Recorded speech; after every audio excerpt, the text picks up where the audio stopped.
So the first book I will most certainly not be packing yet is The Priory of the Orange Tree, because I need a mic stand for the audiobook I'm narrating that's due December 1st, and oh man, time management is fun. Hey everybody, welcome to my channel if you're new, and welcome back if you are returning. My name is Maya, and today we're going to talk about all the books I have yet to pack. I recently did a video on the books I will be donating and not taking with me when my family moves in December, and I got a comment asking what books I will be keeping and what books I'm not quite ready to pack yet. Well, the books I'm keeping are currently in those boxes back there, taped shut and inaccessible to me until a long time from now, like 7 weeks. So I'll definitely show you those when we get to the new house, but unfortunately I cannot right now. But what I can show you are the books that I'm not quite ready to pack yet, books I really want to read in the month of October, November, early December. As there are like 32 of them, it's unlikely I'll get to all of them, so I'll have to pack some at least, but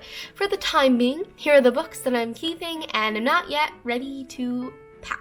The first is my favorite book, potentially, of all time, which is The Perks of Being a Wallflower by Stephen Chbosky.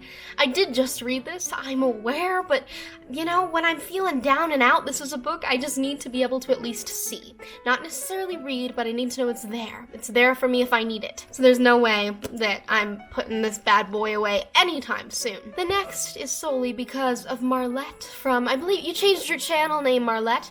I don't remember what it's called now, but I'll put it here. Marlette loves the Selection series, and she talks about it so often that I've been thinking about rereading it. So I'm keeping out The Selection by Kira Cass in case I'm feeling a dystopian romantic vibe. You know, it could happen. The next book is one I actually just recently got, and it is The Lies of Locke Lamora by Scott Lynch. This is a pretty chunky fantasy, I think. The quote on the front is from George R.R. Martin, one of my favorite writers at the moment, and he calls this book fresh, original, and engrossing, gorgeously realized. So, no, it's gotta be good. For a booktuber, I actually don't watch that many booktube channels. I, of course, watch my friends' channels, but for the most part, my YouTube experience is limited to movie reviews and cultural critiques. However, one of my very favorite booktubers, and probably the person that got me most interested in starting booktube, is Murphy Napier, and this is a book she talks about all the time. She says that the friendship in this book is just stellar and one of her favorites in fiction,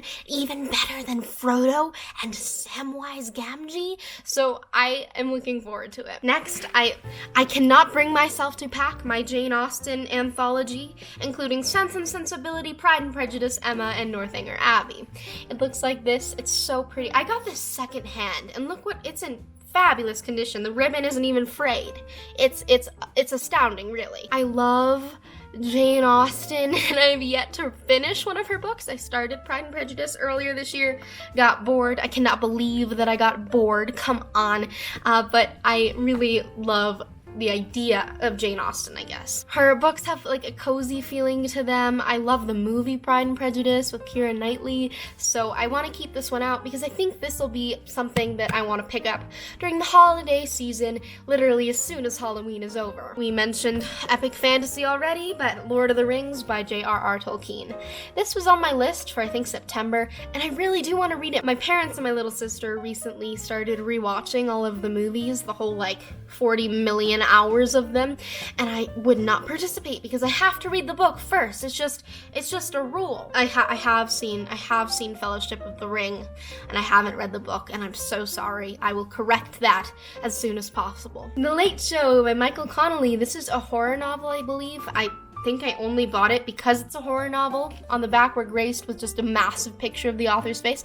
The book is literally the size of my face, so this is maybe life size, who's to say? It's Halloween, it's gonna be November, it's spooky season, I need to have a horror on hand, and this is one of the only ones I own. I recently read And Every Morning the Way Home Gets Longer and Longer by Frederick Bachman, and I own a lot more of his books, so I want to read them soon. One of those is My Grandmother Asked Me to Tell You She's Sorry.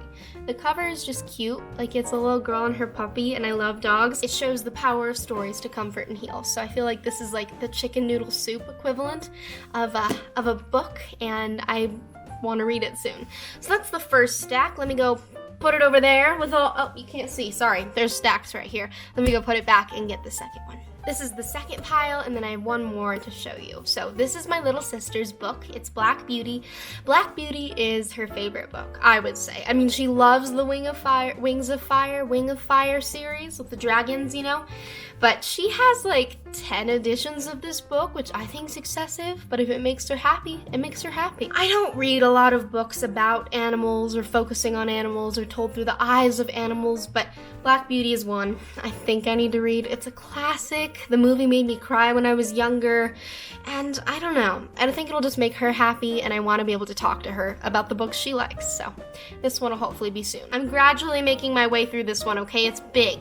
Look how big it is. It's big, and it's all very technical. This is the Filmmaker's Handbook, a comprehensive guide for the digital age by Stephen Atcher and Edward Pincus. It is called The Bible Updated by The Independent, which made me laugh. So this book is really important for me because this is the industry I want to go into. I want to go into film, dive into the realm of LA. And although I feel like I'm pretty good at storytelling, I definitely don't have all the technical skills that I need in order to be able to thrive in this world. For example, I hate my audio quality. I literally just record my audio on my camera, and I'm not a fan. This includes techniques for producing, directing, shooting, editing, and distributing, including shooting with DSLRs, video, film, and digital cinema cameras. Talks about editing. Editing I'm okay at. Editing I'm quite proud of, to be quite honest.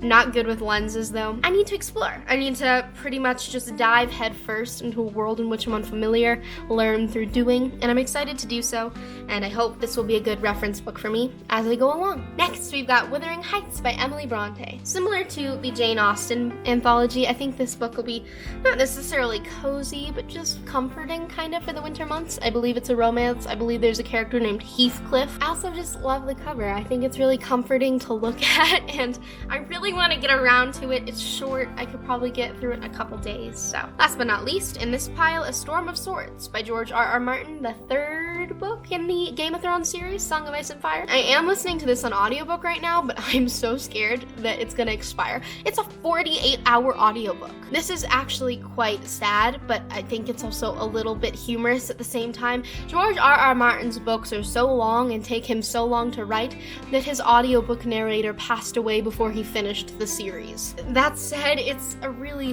thrilling book so far. I know the Red Wedding is coming up. That's all I know about it, is that it's red, and I'm assuming red blood, you know, correlation there. Not necessarily causation, but correlation.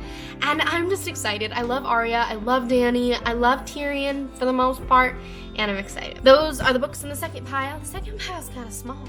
Let's go get the third. Okay, so the third pile actually includes a lot of books that I'm reading currently for my Night Circus readathon, which is so fun, and if you're doing it with me, I hope you're enjoying it. So I'm not going to talk about those books, but I'll talk about all the rest. 1Q84 by Haruki Murakami. I think this is a retelling or puts a twist on something of George Orwell's 1984. It is a dystopian. Haruki Murakami is one of my favorite writers because his writing is so whimsical, and he incorporates a lot of magic, in a way, into his realistic fiction. It's described as brilliant, irresistibly engaging literary fantasy, and I really do think that's what it'll be. This is one I really want to read in October, will I? Probably not, to be honest, but it's a nice idea. The Southern Book Club's Guide to Slaying Vampires by Grady Hendrix. One of my favorite covers of the year. This one I heard about first from Olivia Reads a Latte, who's a booktuber I enjoy. I'm excited. It's about Southern Book Club. I think it's mostly like moms, middle-aged suburban moms, but then a vampire joins their book club and things go to hell. It's creepy and disturbing, dangerous, distortive. Ooh, it distorts the lens of nostalgia. That sounds fun. This is one I think is going to be hard to put down, so I'm a little hesitant to start it when I have a lot of homework, so maybe this will be a winter break book. Jane Eyre. I did start this book at the beginning of sophomore year. I was struggling a lot at the beginning of sophomore year. I was at a new school, didn't really have any friends, ate lunch alone every day, and at the time I was watching Anne with an E. And Anne always talks about how when she had no one else to turn to, she turned to this book. And so I thought, you know what? I'm going to turn myself into Anne Shirley with my brown hair and 0 freckles and poor eyesight. I'm just going to do it somehow. I also don't live in Canada. I wish. Oh my gosh. depending on the selection. We'll see. I definitely want to go back to it. I have one great-grandma who's still alive and one great-grandma who's passed away. And this was the great-grandma who passed away. She loved books too, so I like to think that it's genetic. And she got this book for 75 cents at a garage sale, so I'll take good care of it. Truly Devious by Maureen Johnson. Something to do with a boarding school in Vermont. Something spooky happens. I think they're investigating like a murder that happened a long time ago, or a kidnapping, or something, and their main character's name is Stevie Bell, which, like, that's an amazing name. I'm really looking forward to this one. I also think this one is kind of a really neat cover. I'm a bit of a fan of it.